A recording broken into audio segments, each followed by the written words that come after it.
tahu kita lagi sama Bapak siapa dan sama Ibu siapa? Halo, aku Ibel. Namaku lengkapnya Iqbal Adiat, dipanggil Ibel. Aku dari Corporate Communication IFG Live. Di sini ada. Aku Raditya Handani, dipanggilnya Tia. Kebetulan aku dari HC. Di HC-nya aku di Training and Culture gitu. Boleh kenalan sama teman-teman? Oke, saya Anggita Anggita, dan saya Clarissa, Yang teman-teman saya ada Rafael, Albert, dan juga Rajib, serta Dimas. Dimasnya pakai S kan Z? Dimas. Oke, S. Oke.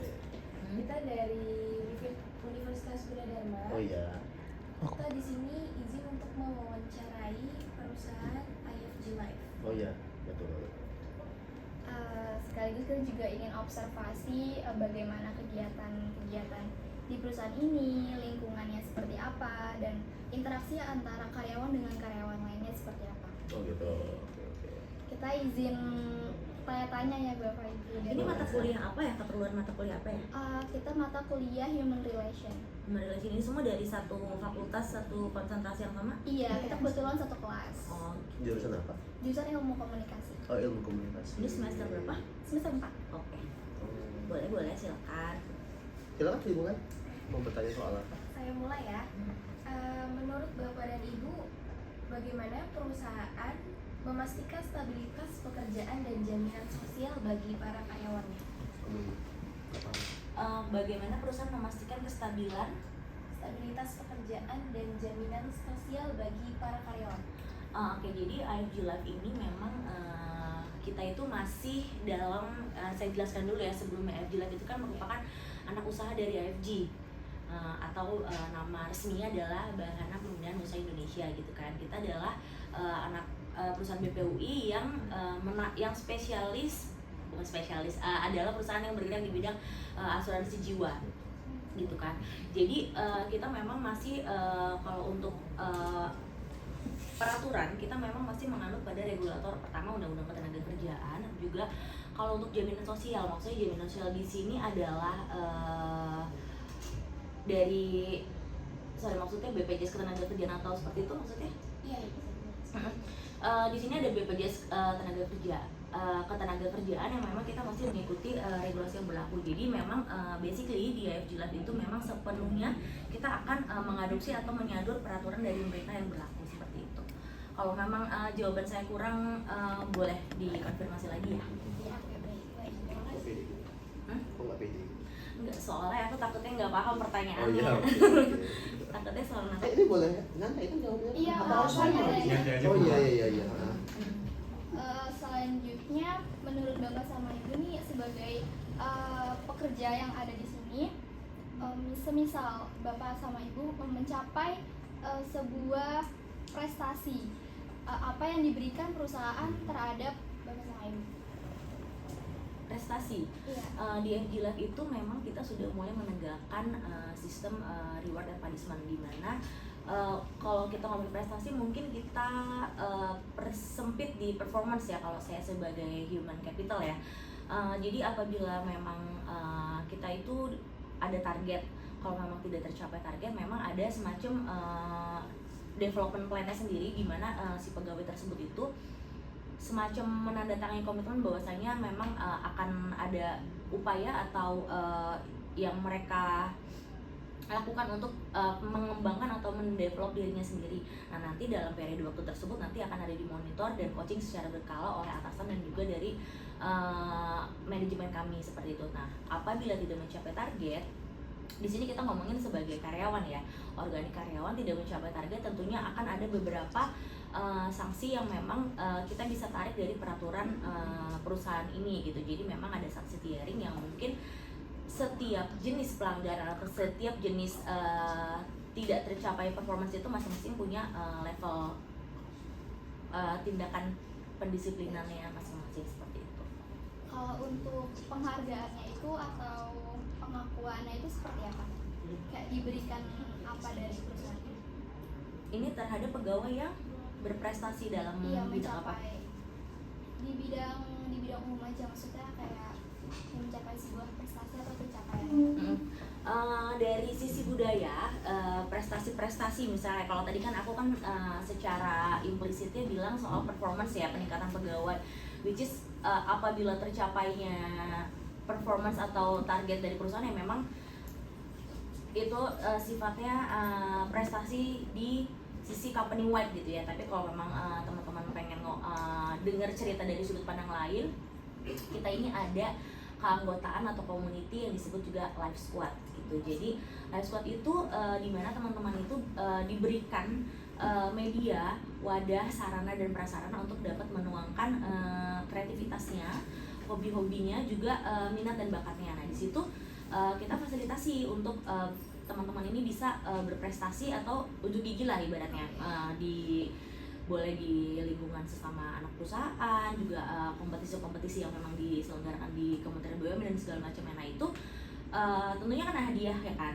hadiah kita fasilitasi teman-teman ini untuk latihan, untuk bisa mengikuti lomba, pokoknya nanti affiliate support, tapi nanti pada saat hadiahnya buat teman-teman juga gitu. Selanjutnya, bagaimana sih perusahaan menyediakan kebutuhan dasar seperti gaji, tunjangan kesehatan, dan keamanan kerja? Tunjangan kesehatan kita itu di sini asuransi kesehatan pegawai. Tentunya karena kita masih menjadi bagian dari Kementerian BUMN ya, kita itu turut serta mensukseskan employee well-being, yaitu Bel. jadi kita itu ada semacam program dari BUMN itu, jadi kita memang pakai asuransi yang sama. Jadi kebetulan kita ke Mandiri InHealth yang apa itunya nama Managed Care. Ya, Managed Care. Jadi kita tuh Kementerian BUMN, satu Kementerian BUMN ini akan di-provide oleh satu perusahaan asuransi yaitu Mandiri InHealth nantinya untuk memakai layanan asuransi kesehatan yang sama. Jadi ada baseline-nya. Jadi kayak misalnya semua BUMN harus pakai produk Mandiri InHealth yang Managed Care gitu. Tapi kita bisa memilih kalau memang kita mau memakai manfaat tambahan itu bisa juga. Jadi ada layanan dasarnya, tapi nanti kalau misalnya perusahaannya merasa kayaknya perusahaan gue butuh yang lebih nih layanannya, butuh untuk misalnya kacamata tambahan untuk gigi gitu misalnya, itu mereka ada plan tambahan lagi gitu. Tapi plan dasarnya kita udah ada dan itu nantinya akan digunakan oleh seluruh perusahaan BUMN di Indonesia. Benar begitu kan? Iya, jadi dalam upaya kita sama-sama juga untuk mensukseskan program-program yang diusung sama Kementerian BUMN. Jadi dari kita untuk kita lah ibaratnya begitu. Jadi kita semua sama-sama pakai satu program, cuman ya bukannya tidak mungkin nanti akan ada seperti yang Mas Ibel bilang tadi, akan ada plan-plan tambahan untuk menambah value dari asuransi itu sendiri, karena kan kita punya basic yang sama gitu kan. Kalau misalnya mau ditambah ini ABCD, so far sih udah ada tambahan ya, kayak kacamata kayak gitu sih udah ada tambahan. Yang basic kita nambah. Mungkin nanti pegawai atau dosen universitas di mana juga akan pakai, mungkin bisa jadi karena kita akan menawarkan. Oh iya, jualan itu. Iya betul. Dalam bentuk emang Mandiri Health apanya AFG Life sih Pak? Mandiri Health itu akan menjadi anak perusahaannya AFG Life soon. Tolong off dari pakai. Oke, lanjut. Yes. Lalu bagaimana perusahaan ini tuh mendorong para karyawannya untuk mencapai potensi maksimal yang mereka miliki? Potensi maksimal banyak terkait human capital ya ternyata. Mungkin ini aku bisa jawab dari sudut pandang pegawai kali ya. Kalau Tia ini kan emang human capital, tapi kalau aku di sini kan sebagai pegawai lah, pegawai biasa lah ya. Kalau aku sih kadang melihatnya dari sisi challenge kali ya, dari sisi challenge kayak tadi Tia bilang kan, dari pertanyaan soal bonus, segala macam, ada reward and punishment gitu. Kadang kita tuh tertantang gitu untuk melakukan sesuatu tuh. Kalau aku pribadi itu misalnya dari project gitu, misalnya by project, kita dikasih project yang harus membuat kita menjalin komunikasi dengan perusahaan lain, cross company, cross division, dan ini mungkin sangat relate juga sama teman-teman di sini ya. Jadi membangun komunikasi antar perusahaan dengan culture yang bisa jadi berbeda itu kan sulit ya. Jadi kayak misalnya teman-teman mungkin di ilmu komunikasi begitu disuruh komunikasi sama anak teknik itu sulit gitu kan, karena anak teknik ya you know lah gitu, karena aku juga anak teknik dulu ya, jadi aku ngerasa gap komunikasi itu nyata adanya gitu. Nah sebenarnya challenge itu muncul pada saat kita harus memegang satu project, lead satu project ataupun jadi satu key person di project itu. Nah di situ tuh baru terasa challenge-nya gitu. Aku sih mau angkat dari sisi sense of accomplishment ya kali ya. Jadi kayak aku nggak ngomongin reward and punishment tadi yang tadi kayak dia bilang, tapi lebih ke begitu kita dikasih challenge sesuatu dan kita berhasil ngerjainnya, itu di situ kali rasa fulfillment itu. Oke, selanjutnya apakah para karyawan itu merasa puas dengan gaji dan tunjangan yang mereka terima? Oke, aku apa? Kamu nggak boleh jawab aja. Aku nilainya gimana nih? Iya. Karena maksudnya gini, As karyawan, bapak atau ibu as Mm-mm. karyawan? kalau saya berdasarkan hasil survei yang memang kita conduct di tahun, untuk menghitung periode tahun lalu kita conduct di Februari, saat ini sih employee engagement kita meningkat dari tahun lalu gitu. Jadi kalau untuk spesifik menanyakan apakah karyawan puas atau enggak, mungkin itu adalah bagian dalam variabel si employee engagement survey itu, cuman saya bilang meningkat gitu. Lalu karyawan di sini itu memiliki kesempatan untuk belajar dan mengembangkan kesempatan baru.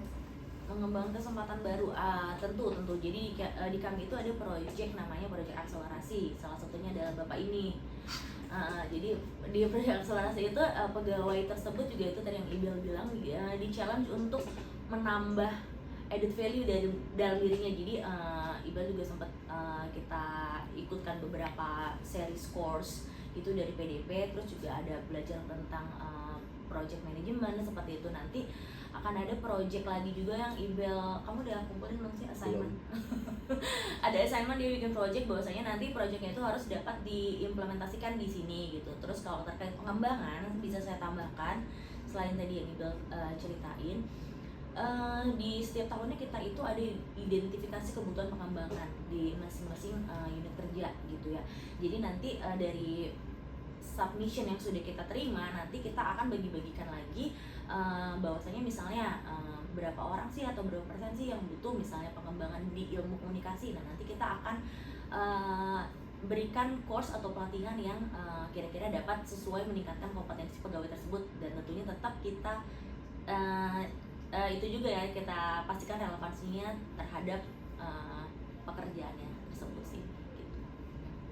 Pertanyaan selanjutnya, menurut Bapak Ibu, apakah perusahaan ini memberikan kenyamanan untuk karyawan seperti mengadakan kegiatan sosial dan budaya untuk karyawannya? Boleh. Iya. Long story short iya. Kayak tadi kembali ke jawabannya Tia, itu ada live squad. Ya. Live squad itu kan mudahnya kita bilang itu ekskulnya kantor ini. Jadi yang hobi main band ada band, yang hobi main futsal ada latihan futsal rutin, ada yang basket, ada yang lari, itu semua difasilitasi oleh perusahaan sesuai dengan minat dan bakat teman-teman yang bekerja di sini gitu. Jadi nggak ada masalah sih aku rasa. Nah itu sangat difasilitasi oleh perusahaan. Selanjutnya, menurut Bapak sama Ibu sebagai seorang yang bekerja di perusahaan ini, merasa pekerjaannya itu memiliki makna dan tujuan dan seperti apa sih? Nah, kadang kalau misalnya aku ya, atau kalau lagi dapat tugas untuk melakukan CSR itu corporate social responsibility, tanggung jawab sosial lingkungan ya, itu berasa jadi kayak misalnya kita harus melakukan literasi keuangan, atau misalnya kita kayak renovasi sekolah misalnya. Nah yang langsung berasa seperti itu tuh yang membuat kita tuh kayak gue punya impact buat lingkungan gitu. Nah lebih ke situ sih. Kalau dari sisi pekerjaan yang sebenarnya sih kita paham kalau ING Life ini nyediain perlindungan sebenarnya. Kayak tagline kita kan protecting life's progress ya. Jadi melindungi di setiap tahapan kehidupan. Jadi aku ngerasa pekerjaanku di sini tuh ngebantu keluarga-keluarga Indonesia itu untuk merencanakan kehidupan keluarganya di masa yang akan datang gitu. Dari sejak mereka masih kuliah seperti kalian gitu, kalian mungkin suka olahraga, kita ada produk untuk melindungi saat di olahraga gitu, atau nanti mungkin kalian udah lulus mulai bekerja, mulai mikirin gue kalau sakit gimana gitu, udah mulai mikirin mau beli askes, mau menikah, mikirin buat nanti aku ninggalin apa ya untuk anakku gitu, ada produk warisan gitu. Jadi kita tuh komprehensif produknya, mulai dari kecil sampai udah nanti udah siapin pensiun, warisan, itu semua kita ada gitu. Jadi value-nya mungkin di situ kali ya. Kita sadar bahwa kita tuh jadi salah satu yang ngebantu keluarga Indonesia memenuhi masa depan yang terencana gitu. Mungkin itu kan.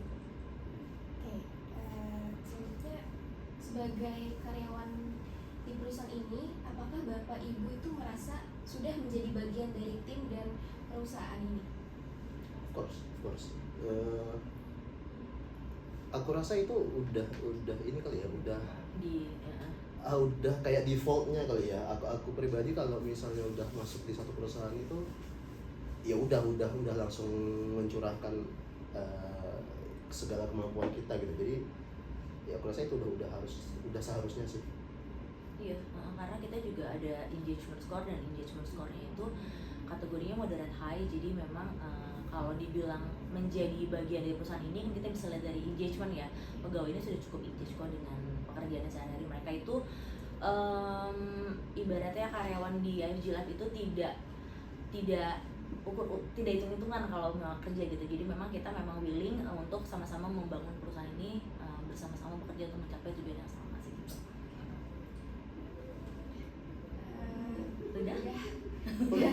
Udah gitu aja. Selesai. Oh, oke. Oh ya. Di luar